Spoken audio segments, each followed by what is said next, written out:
السلام علیکم ورحمۃ اللہ وبرکاتہ۔ وعلیکم السلام ورحمۃ اللہ۔ بسم اللہ الرحمن الرحیم۔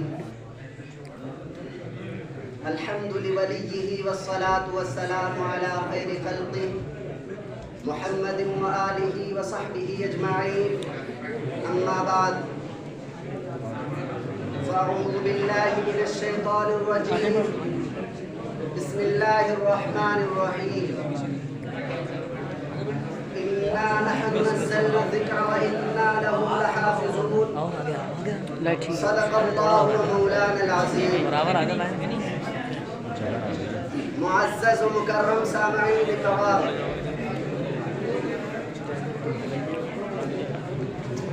وطن کا ذرہ ذرہ ہے یہاں اس بات پر شاہد، وطن کا ذرہ ذرہ ہے یہاں اس بات پر شاہد، مدارس کے سکون اس ملک کے جانباز غازی ہیں،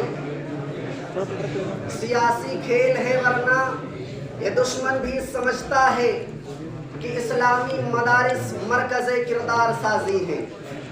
برادران ملت، اس میں ذرہ برابر مبالغہ نہیں کہ جہالت و ضلالت اور کفر و شرک کے ان گھٹا ٹوپ اندھیروں میں یہی مدارس اسلامیہ چاند کے مانند اور یہی مکاتب دینیہ ستاروں کے جیسے ہیں۔ جیسے چاند اور ستاروں کی عدم موجودگی میں ساری کائنات تاریکیوں میں ڈوب جائے گی، ویسے ہی ان دینی درسگاہوں کے نہ ہونے پر ساری امت مسلمہ جہالت و ضلالت کے اور کفر و شرک کے اندھیروں میں غرق ہو جائے گی۔ انہیں حقیر سمجھ کر نہ گل کرو یارو، انہیں حقیر سمجھ کر نہ گل کرو یارو، یہی چراغ جلیں گے تو روشنی ہوگی۔ میرے اس دعوے کا جیتا جاگتا ثبوت یہ ہے کہ جہاں یہ دینی درسگاہیں موجود نہیں ہیں وہیں پر ایک مسلمان کلمہ، نماز، دین کے بنیادی عقائد و اعمال سے بے خبر ہے۔ اس لیے آنکھ رکھنے والوں دیکھو، عقل والوں سوچو، اسلام کا درد رکھنے والوں تڑپو کہ جہاں یہ دینی درسگاہیں قائم نہیں ہو سکی وہیں پر ایک مسلمان خاندانی اور روایتی مسلمان ہو کر بھی کافرانہ اور مشرکانہ زندگی گزار رہا ہے۔ جہاں یہ دینی درسگاہیں موجود نہیں ہیں وہیں پر اسلام کے خزانے کو عیسائیت اور یہودیت لوٹ رہی ہے۔ مگر یاد رکھیے کہ جہالت و ضلالت کے اس صورتحال پر قابو پانے کا کوئی دوسرا یا تیسرا طریقہ ہے ہی نہیں۔ اس کا تو صرف اور صرف ایک راستہ ہے کہ زیادہ سے زیادہ دینی تعلیم و تربیت کا انتظام کیا جائے۔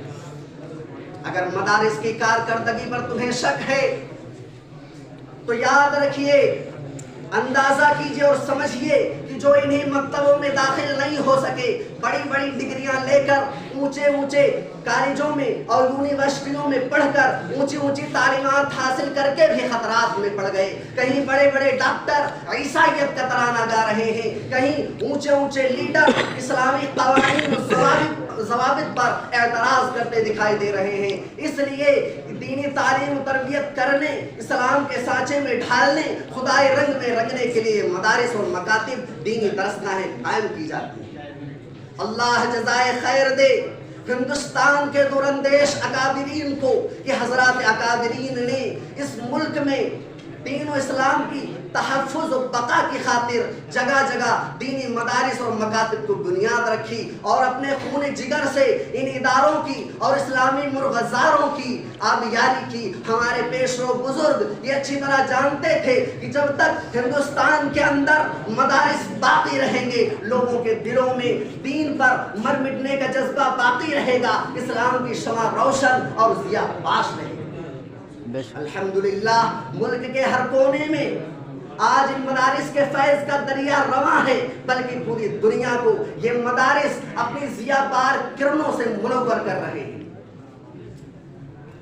اگرچہ بارہا فلک نے انہیں آنکھیں دکھائیں، گردش وقت نے ان مدارس کو جڑ سے اکھاڑ پھینکنے کی دھمکی دی، دشمنان اسلام نے ہر موڑ پر مخالفت کی، لیکن ان اداروں کے سرفروش جیالوں نے اپنی ایمانی فراست سے اپنی ایمانی فراست سے باطل کے ہر حربے کو ناکام بنایا، وقت کی تمام طوفانی آندھیوں کا سامنا کیا، اپنے ایمان و یقین کے لہو سے ان اداروں کی آبیاری کی، دار و رسن پر چڑھنے کے بعد بھی جو ہے انہی اسلامی قلعوں کا گیت گایا۔ علامہ اقبال نے کیا خوب ترجمانی کی ہے کہ نقش توحید کا ہر دل پہ بٹھایا ہم نے، نقش توحید کا ہر دل پہ بٹھایا ہم نے، زیر خنجر بھی یہ پیغام سنایا۔ حقیقت تو یہ ہے کہ انہی مدارس کی بدولت ہمیں ایمان نصیب ہوا، انہی مدارس کے طفیل آج ہندوستان میں مسلمانوں کا تشخص اور امتیاز باقی ہے، اور انہی مدارس سے شرمندگان ساحل کو بحر بے قرار نصیب ہوا، اور یہیں سے تشنگان معرفت کو علم و یقین کا آب حیات تقسیم ہوا۔ آج پوری دنیا کے اندر جو اسلامی عالم لہرا رہا ہے وہ انہی مدارس کی دین اور ان کا احسان ہے۔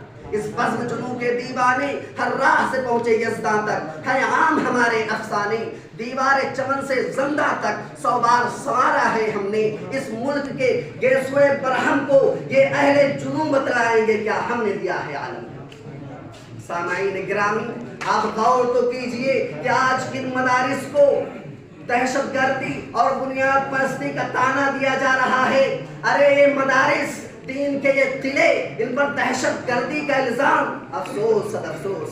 ارے یہ مدارس تو اس قابل تھے کہ انہیں سینے سے لگایا جاتا، انہیں پلکوں پہ بٹھایا جاتا، انہیں پھلنے پھولنے کا موقع دیا جاتا، ان کی تعمیر و ترقی میں ہر طرح کا تعاون کیا جاتا، ہر ممکن انہیں سرسبز و شاداب رکھنے کی کوشش کی جاتی، کیونکہ انہی مراکز کے جانباز سپاہیوں کی جد و جہد کے بعد باشندگان وطن نے سکون و راحت کا سانس لیا تھا۔ لیکن آج برادران وطن کی نگاہ میں یہ مدارس سب سے بڑے تنکے ہیں، یوں دکھاتا ہے ہم کو نظر باغباں، یوں دکھاتا ہے ہم کو نظر باغباں، جیسے گلشن میں کچھ حق ہمارا نہیں۔ اس لیے آئے ہندی مسلمانوں، ان اسلامی قلعوں کی حفاظت کرو۔ علامہ اقبال شاعر مشرق علامہ اقبال نے یورپ کا مشاہدہ و مطالعہ کرنے کے بعد ہندی مسلمانوں کو یہ قیمتی مشورہ دیا تھا کہ اے ہندی مسلمانوں، ان بوریوں اور چٹائیوں کی تعلیمات کو زندہ رکھنا، ورنہ یاد رکھو خاتمہ ہو جائے گا، نہ سمجھو گے تو مٹ جاؤ گے۔ اے ہندی مسلمانوں، تمہاری داستان تک نہ رہے گی داستانوں میں۔